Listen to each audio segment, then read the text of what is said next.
और वज़ाइफ ऐसे हैं कि जो सरकार दो आलम सल्लल्लाहु अलैहि वसल्लम तख्सीस फरमा के तादाद भी मुकर्रर फरमाई, और आज भी वली अल्लाह बुजुर्गान उस तादाद पे अमल करते हैं और उसी से फैज़ होता है। तो तकरार का मकसद ये हुआ कि तकरार एक इज़्न है, इज़्न के साथ है ये बगैर इज़्न तकरार नहीं करनी चाहिए। अब जो लोग अपनी मर्जी से बगैर इज़्न तकरार शुरू कर देते हैं वो उस कानून की खिलाफ वर्जी करते हैं, और जब कानून की खिलाफ वर्जी करते हैं तो गोया वो काबिल सज़ा जुर्म है। तो उसकी जो सज़ा है, जो जुर्म है, उसकी जो सज़ा है वो रुजत की सूरत में जाहिर होती है। फिर इसको रुजत कहते हैं। सवाब की नीयत से भी तकरार नहीं, सवाब की नीयत से आप जितनी चाहो तकरार कर लो, नियत सवाब हो आपका बस। आम लोग करते हैं। हाँ, जब रुजू रूहानियत के लिए तकरार करेंगे आप तो फिर आपको इजाज़त की ज़रूरत है। औराद और वज़ाइफ में लिखे जाते हैं, औराद और वज़ाइफ रुजू रूहानियत के लिए हैं। बोली पढ़ना नहीं। हाँ, वो सवाब के लिए नहीं है।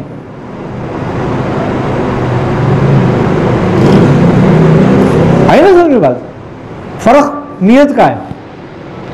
सवाब से पढ़ो या अच्छा, हाँ, अब नमाज आप फर्ज पढ़ते हो, उसमें क्या पढ़ते हो? सुन्नतें पढ़ते हो तो उसमें क्या पढ़ते हो? नफिल पढ़ते हो तो उसमें क्या पढ़ते हो?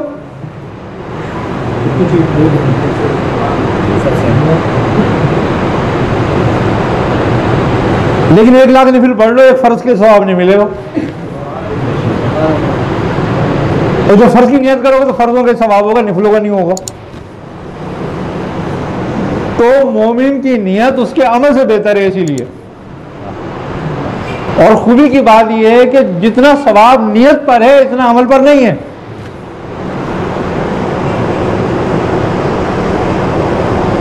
अमल का सवाब उतना ही है जितना तुमने अमल किया, और नियत का सवाब फजल के साथ है कि जितनी उम्दा होगी उतना ज्यादा होगा। तो जिस तरह नमाज का हालत है इसी तरह वही जिक्र है, वही सब कुछ है, उसकी तकरार है, मगर उसमें भी नियत का अमल है बस खाली, कि गोया तुम उसको रुजू रूहानियत के लिए पढ़ रहे हो या हासिल सवाब के लिए। अगर हासिल सवाब के लिए तो उस पर कुछ कैद नहीं है। रुजत और कैफियत जज़्ब, इसमें फ़र्क क्या है? किस तरह फ़र्क करेंगे? रुजत नहुसत है, कैफियत मोहब्बत है। आई ना समझ बात? अच्छा, अब जिसको कैफियत होती है या जज्ब पैदा होता है उस पर वो मोहब्बत का इश्क का गलबा होता है। आई ना समझ बात? और जिस पर नहुसत डाली जाती है उस पर शैतान मुसल्लत होता है। आई ना समझ बात? उसके तमाम फेल शैतानी हो जाएंगे, उसकी हरकत और सकनात शैतानी हो जाएंगी। और जिस पर जज्ब तारी होगा, जिसमें जज्ब होगा, उसकी तमाम के तमाम फेल, तमाम चीजें रहमत की शक्ल में तब्दील हो जाएंगी। बज़ाहिर उसके अफ़ाल ऐसे होते हैं कि तब्दील नहीं कर सकता, इसीलिए तब्दील नहीं करता ना आम आदमी, तो उसको उसकी पता ही नहीं है ना कि इसमें इस वक्त इसकी कैफियत अंदरूनी क्या है। अब वो कैफियत का अंदाजा तो वो करेगा जो उस कैफियत से गुजरा होगा। अब एक आदमी को एक आदमी नमाज पढ़ते हुए देखेगा तो वो कहेगा यार ये नमाज पढ़ रहा है, अगर उसने पढ़ी होगी तो। और जो काफिर हो वो जानता ही नहीं नमाज होती क्या है, तो वो कह रहा है ये उठा बैठक क्यों कर रहा है भाई।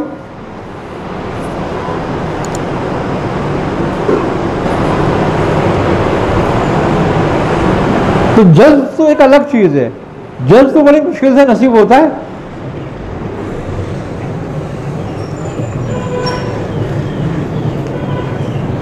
ये मोहब्बत का इरफान है। तो किसी शायर का शेर है ना, वो कहता है कि अल्लाह अगर तौफीक न दे इंसान के बस का काम नहीं, फैज़ान मोहब्बत आम सही, इरफान मोहब्बत आम नहीं। ये सालिक मजजूब और मजजूब सालिक जी, दोनों में जज्ब है। दोनों में जज्ब। क्या फ़र्क क्या है इनमें? एक जज्ब के जरिए सलूक में दाखिल होता है, एक सलूक के जरिए जज्ब में आता है, और वो कमाल लगता है जो सलूक के जरिए जज्ब में आता है। उसका जज्ब भी का जाहिर होता है या उसका जज्ब कभी जाहिर होता है, कभी नहीं होता। तो उसकी अलामत क्या है कि आप जज्ब में आ गया ये सारी? किसी का नफ्स जाजिब हो जाता है, किसी की रूह जाजिब होती है।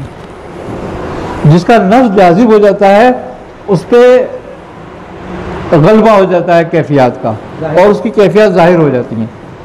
और जिसकी रूह पर जज्ब तारी होता है वो खामोश हो जाता है, उस पर कुछ जाहिर नहीं होता, उसकी जिस्म पे कुछ जाहिर नहीं होता। इसको हम तो देखते हैं कि जिसके सालिक के औलाद वगैरह में पाबंदी है तो उसको जज्ब नसीब है। औराद और वज़ाइफ की पाबंदी भी एक जज्ब और एक मोहब्बत ही है। वो जिसको मोहब्बत होगी वही याद रखेगा।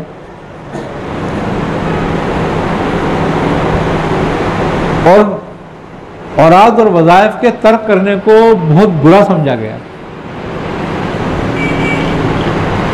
आप नबी करीम सल्लल्लाहु अलैहि वसल्लम खुद सहाबा इकराम को हिदायत फरमाया करते थे कि उतने औलाद और वज़ाइफ पढ़ो जितने रोज पढ़ सकते हो तुम।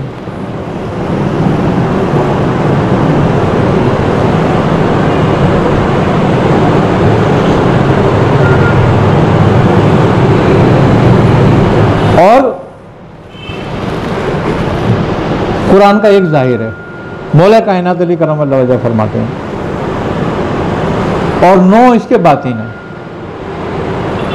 यानी कि इसके 10 हिस्से हैं जिसमें एक जाहिर है, और वो जाहिर हिस्सा जो है इसकी तलावत है।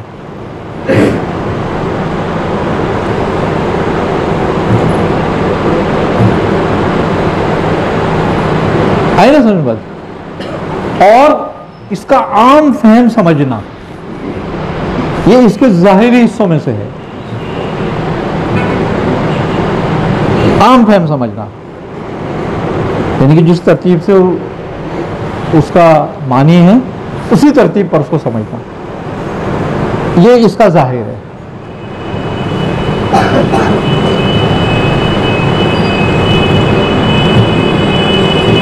लेकिन अहले तरीक़त के यहाँ एक आयत की 9 तफासीर हैं, यानी कि 9 उसके दर्जे हैं, और सबसे पहला उसका दर्जा जज्ब है।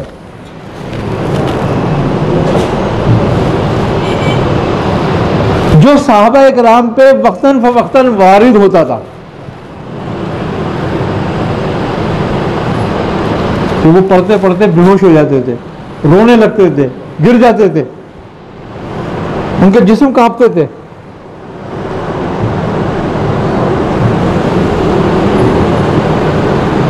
ये इसके बातीन का पहला हिस्सा है कि ये रूह और नफ्स पर इतना असरअंदाज होता है।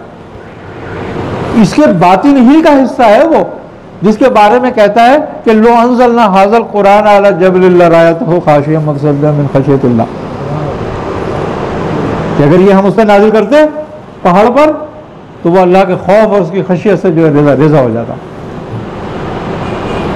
जिसका असर सहाबा किराम में जाहिर होता है।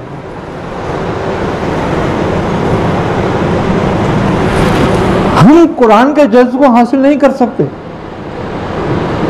जिस्म फट जाते हैं इसके असर से, रूह जिस्म का साथ छोड़ देती है, रूह तबाही हलाक हो जाती है।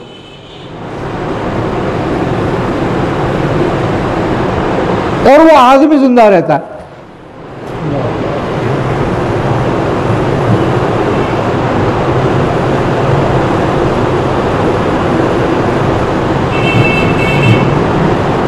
बातनी तौर पर जिंदा रहता है, जाहिरी तौर पर तो कब्र में चला जाएगा। जो इसकी मार्फत से फटता है वो तो बातनी और जाहिरी दोनों तौर पर जिंदा होता है। जैसे कि हजरत शाहबुद्दीन कुतुब मज़ार थे, आपने 600 बरस कुछ नहीं खाया पिया, ना हाजित की, जिंदा थे, लेकिन जिंदा थे। इसी तरह के बहुत सारे बुजुर्ग हैं। मखदूम अलाउद्दीन अहलिया में साबिर कलेरी रहमतुल्लाह अलैह,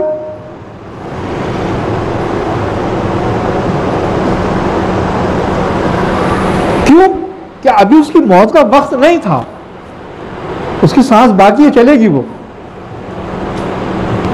लेकिन ये तो हादसा हुआ है कुछ, जो अंदर हो गया।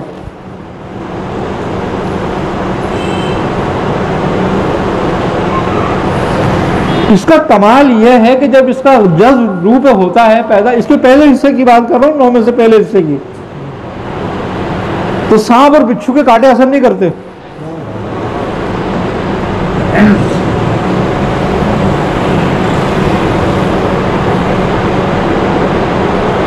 हजरत मंसूर हल्लाज की जो कमीज थी उसमें 2.5 साल बिच्छू उड़ा।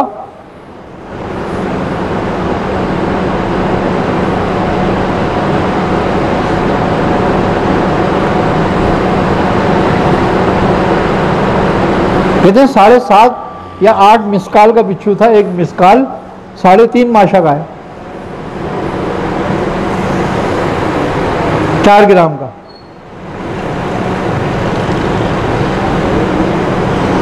असर ना करना उन पर है जिन पर ये कैफियत कायम हो जाए, जिन पर ये कैफियत कायम हो जाए। आती जाती है जैसे साहबा किराम में आती जाती थी, उन पर होता था सब। अच्छा, इमाम आजम का एक वाक़या आता है जो अल्लामा जावेद रहमतुल्लाह अलैह ने